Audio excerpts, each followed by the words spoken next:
யோவான் எழுதின சுவிசேஷம் 21ஆம் அதிகாரம். இவைகளுக்கு பின்பு இயேசு திபேரியா கடற்கரையிலே மறுபடியும் சீஷருக்கு தம்மை வெளிப்படுத்தின விவரமாவது: சீமோன் பேதுருவும் திதிமு எனப்பட்ட தோமாவும் கலிலேயா நாட்டிலுள்ள கானா ஊரானாகிய நாத்தான்வேலும் செபேதேயுவின் குமாரரும் அவருடைய சீஷரில் வேறு 2 பேரும் கூடியிருக்கும் போது, சீமோன் பேதுரு மற்றவர்களை நோக்கி, மீன் பிடிக்கப் போகிறேன் என்றான். அதற்கு அவர்கள், நாங்களும் உம்முடனே கூட வருகிறோம் என்றார்கள். அவர்கள் புறப்பட்டு போய் உடனே படவேறினார்கள். அந்த ராத்திரியிலே அவர்கள் ஒன்றும் பிடிக்கவில்லை. விடியற்காலமான போது இயேசு கரையிலே நின்றார். அவரை இயேசு என்று சீஷர்கள் அறியாதிருந்தார்கள். இயேசு அவர்களை நோக்கி, பிள்ளைகளே, புசிக்கிறதற்கு ஏதாகிலும் உங்களிடத்தில் உண்டா என்றார். அதற்கு அவர்கள், ஒன்றுமில்லை என்றார்கள். அப்பொழுது அவர், நீங்கள் படவுக்கு வலதுபுறமாக வலையை போடுங்கள், அப்பொழுது உங்களுக்கு அகப்படும் என்றார். அப்படியே அவர்கள் போட்டு திரளான மீன்கள் அகப்பட்டதினால் அதை இழுக்க மாட்டாதிருந்தார்கள். ஆதலால் இயேசுவுக்கு அன்பாயிருந்த சீஷன் பேதுருவை பார்த்து, அவர் கர்த்தர் என்றான். அவர் கர்த்தர் என்று சீமோன் பேதுரு கேட்டவுடனே தான் வஸ்திரமில்லாதவனாயிருந்தபடியினால் தன் மேற்சட்டையை கட்டிக்கொண்டு கடலிலே குதித்தான். மற்ற சீஷர்கள் கரைக்கு ஏறக்குறைய 200 முழ தூரத்தில் இருந்தபடியினால் படவில் இருந்து கொண்டே மீன்கள் உள்ள வலையை இழுத்து கொண்டு வந்தார்கள்.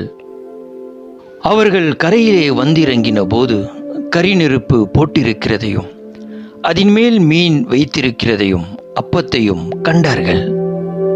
இயேசு அவர்களை நோக்கி, நீங்கள் இப்பொழுது பிடித்த மீன்களில் சிலவற்றை கொண்டு வாருங்கள் என்றார். சீமோன் பேதுரு படவில் ஏறி 153 பெரிய மீன்களால் நிறைந்த வலையை கரையில் இழுத்தான். இத்தனை மீன்கள் இருந்தும் வலை கிழியவில்லை. இயேசு அவர்களை நோக்கி, வாருங்கள், போஜனம் பண்ணுங்கள் என்றார். அவரை கர்த்தரென்று சீஷர்கள் அறிந்தபடியினால் அவர்களில் ஒருவனும் நீர் யார் என்று கேட்க துணியவில்லை. அப்பொழுது இயேசு வந்து அப்பத்தையும் மீனையும் எடுத்து அவர்களுக்கு கொடுத்தார். இயேசு மரித்தோரிலிருந்து எழுந்த பின்பு தம்முடைய சீஷருக்கு அருளின தரிசனங்களில் இது 3வது தரிசனம். அவர்கள் போஜனம் பண்ணின பின்பு இயேசு சீமோன் பேதுருவை நோக்கி, யோனாவின் குமாரனாகிய சீமோனே, இவர்களிலும் அதிகமாய் நீ என்னிடத்தில் அன்பாயிருக்கிறாயா என்றார். அதற்கு அவன், ஆம் ஆண்டவரே, உம்மை நேசிக்கிறேன் என்பதை நீர் அறிவீர் என்றான். அவர், என் ஆட்டுக்குட்டிகளை மேய்ப்பாயாக என்றார். 2ஆம் தரம் அவர் அவனை நோக்கி, யோனாவின் குமாரனாகிய சீமோனே, நீ என்னிடத்தில் அன்பாயிருக்கிறாயா என்றார். அதற்கு அவன், ஆம் ஆண்டவரே, உம்மை நேசிக்கிறேன் என்பதை நீர் அறிவீர் என்றான். அவர், என் ஆடுகளை மேய்ப்பாயாக என்றார். 3ஆம் தரம் அவர் அவனை நோக்கி, யோனாவின் குமாரனாகிய சீமோனே, நீ என்னை நேசிக்கிறாயா என்றார். என்னை நேசிக்கிறாயா என்று அவர் 3ஆம் தரம் தன்னை கேட்டபடியினாலே பேதுரு துக்கப்பட்டு, ஆண்டவரே, நீர் எல்லாவற்றையும் அறிந்திருக்கிறீர், நான் உம்மை நேசிக்கிறேன் என்பதையும் நீர் அறிவீர் என்றான். இயேசு, என் ஆடுகளை மேய்ப்பாயாக என்றார். நீ இளவயது உள்ளவனாயிருந்தபோது உன்னை நீயே அறை கட்டிக்கொண்டு உனக்கு இஷ்டமான இடங்களிலே நடந்து திரிந்தாய். நீ முதிர் வயது உள்ளவனாகும்போது உன் கைகளை நீட்டுவாய். வேறொருவன் உன் அறையை கட்டி உனக்கு இஷ்டமில்லாத இடத்துக்கு உன்னை கொண்டு போவான் என்று மெய்யாகவே மெய்யாகவே உனக்கு சொல்லுகிறேன் என்றார்.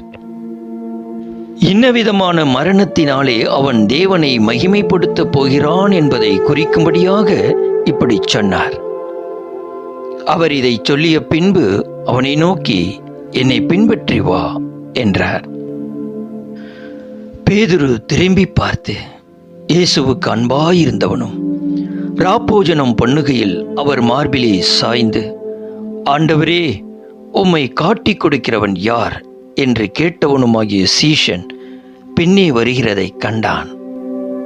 அவனை கண்டு பேதுரு இயேசுவை நோக்கி, ஆண்டவரே, இவன் காரியம் என்ன என்றான். அதற்கு இயேசு, நான் வருமளவும் இவன் இருக்க எனக்கு சித்தமானால் உனக்கென்ன, நீ என்னை பின்பற்றி வா என்றார்.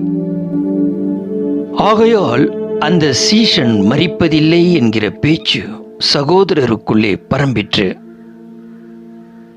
ஆனாலும் அவன் மரிப்பதில்லை என்று இயேசு சொல்லாமல், நான் வருமளவும் இவன் இருக்க எனக்கு சித்தமானால் உனக்கென்னவென்று சொன்னார்.